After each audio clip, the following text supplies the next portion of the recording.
as we highlight our virtual conference clients. And I'm so excited today to be with Heidi Hartman. I had the privilege of meeting her my first day as being a part of the Hawks agency. So we go way back, not really, but a few months.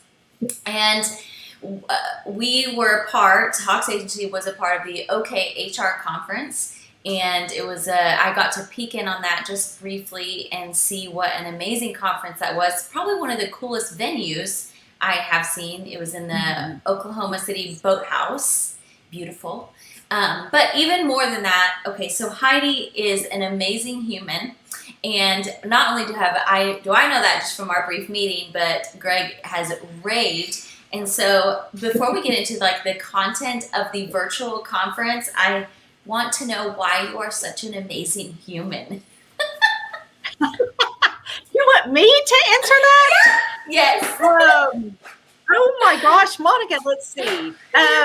Well, I think it's because I get to work with such amazing people like the Hawks agency. And then also I have awesome clients that want to do great work. And so my ability to partner with them and bring my toolkit of experience and emotional intelligence and the science of communication and coaching capabilities just make it a good match. And yes. I am just having a blast, and I can't believe it's already been 12 years that I've had my business. So it's just flown. Awesome. Yes. And what all does your business entail? So I would say, Monica, that I really have three buckets that I focus on. One is around leadership development, which includes coaching. And then the second bucket is around developing high-performing teams. And then the third bucket is around culture work. And then diversity, equity, and inclusion is a thread through all of those things. And I've really, they talk about the 7-year itch.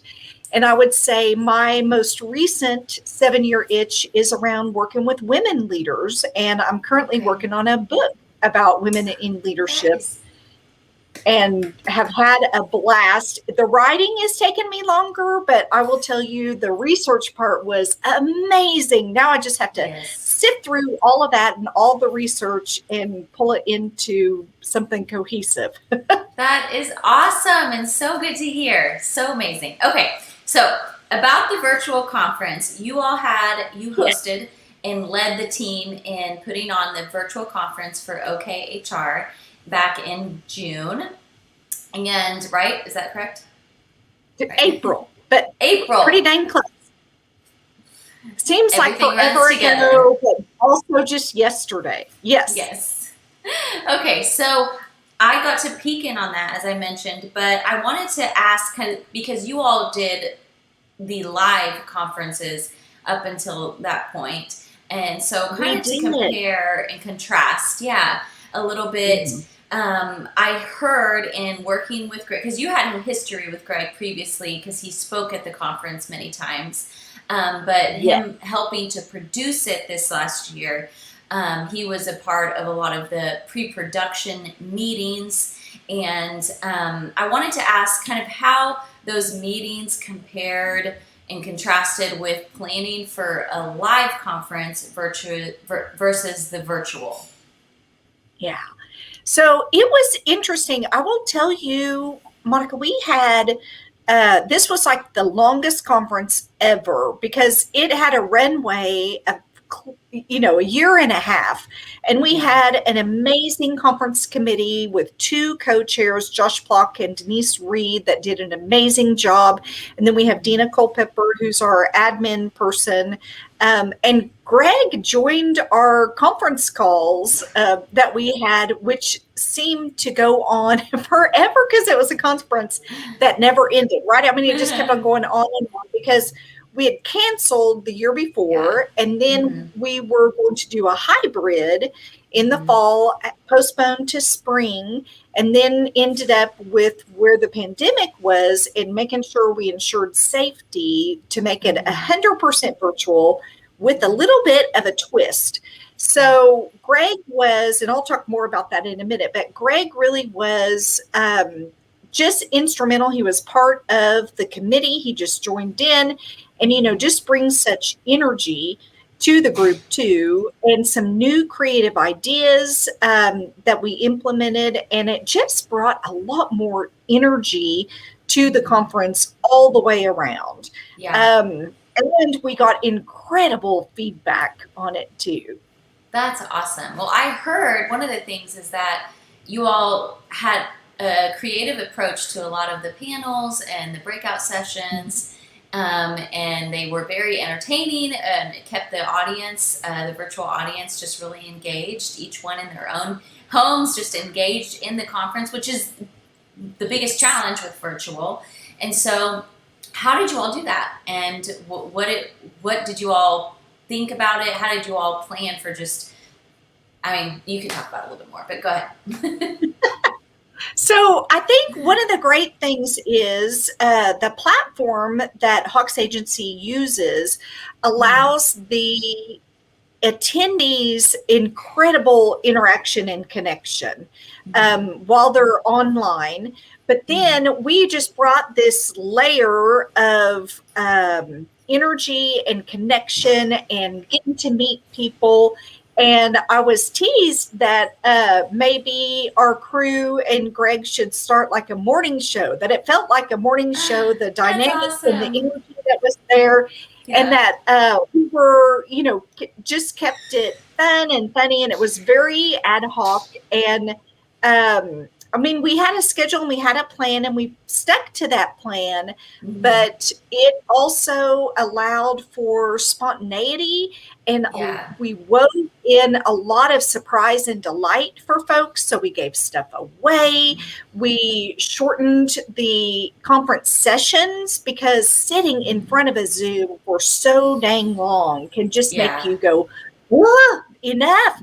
So what we did was we had one of our breakout sessions, and we had sometimes 5, sometimes 6 at a time. And we had a small group that was there in person. So there were about 15 to 20 of us at any given point. So we had folks that were track guides that helped you through and engaged the speaker when they were on it. So they were recorded, but we tried to bring as much live and energy to it as we could.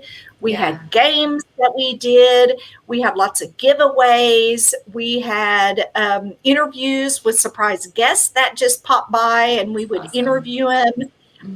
So the energy that we had was incredible, and we got feedback, Monica, that talked about this was the best conference, live or in person, virtual, that folks had ever been to.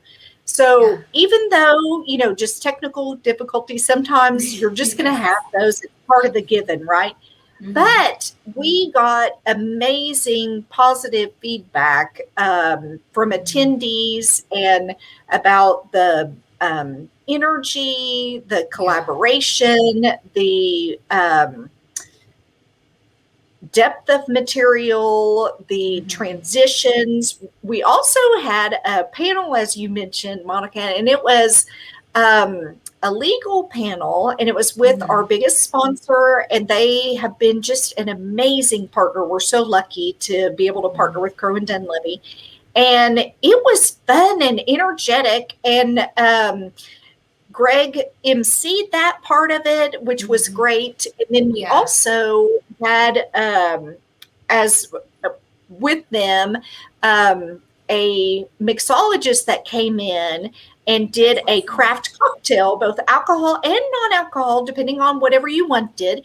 And he made 2 different cocktails for folks, so they could, and we told them the ingredients ahead of time, so they could engage home. And it was just a blast. The whole thing was just high energy and so much fun. And to finally see it come to fruition, and to have a partner like Greg and Hawks Agency was awesome. And he brought like all of the stuff that you need for sound and cameras and Mm-hmm. just the whole shebang. And we did not, I mean, we just bought ourselves and snacks and water and tea, and we were good to go. Yeah, that's awesome. Well, even the little bit I got to see of that conference, it looked amazing. And you guys, everyone just did a great job. It was really something.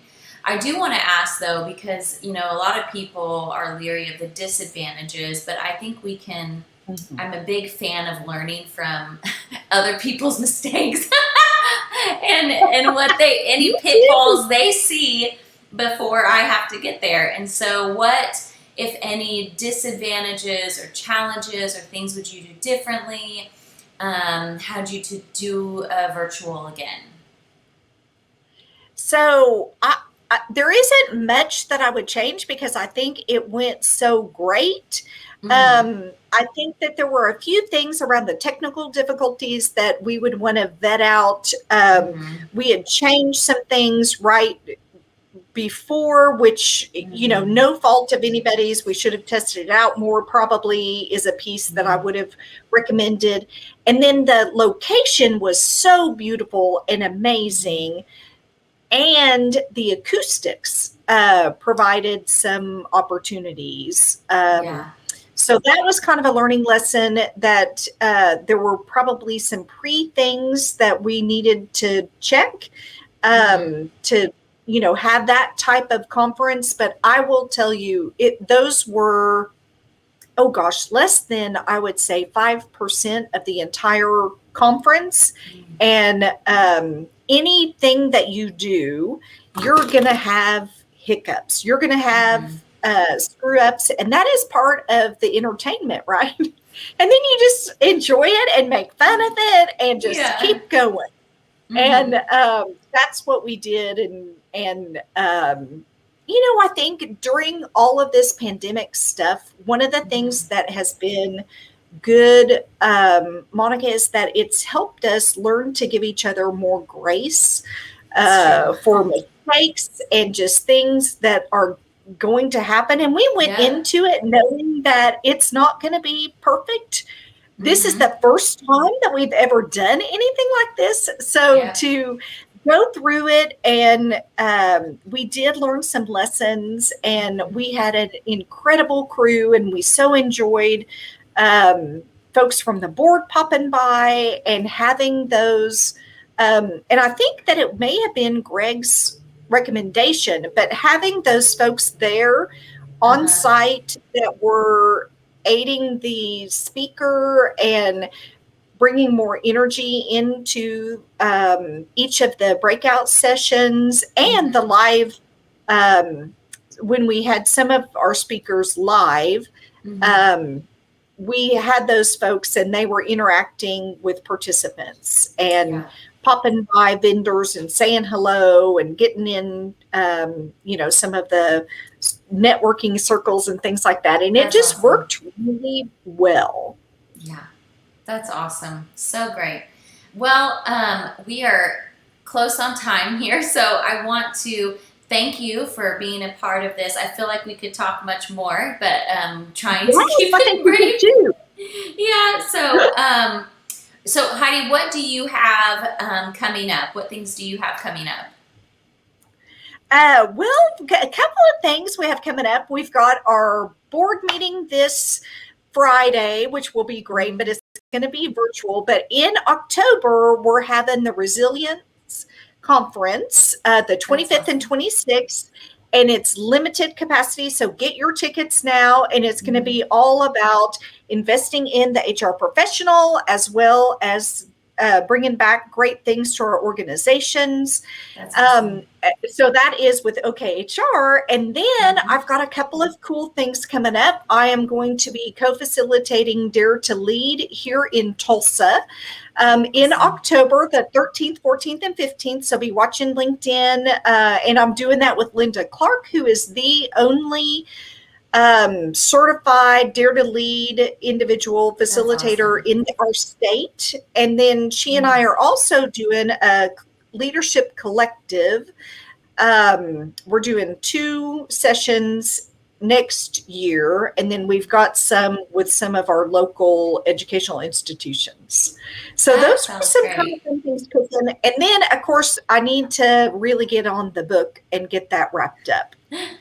That's awesome. All great things. So you all make sure and Yes.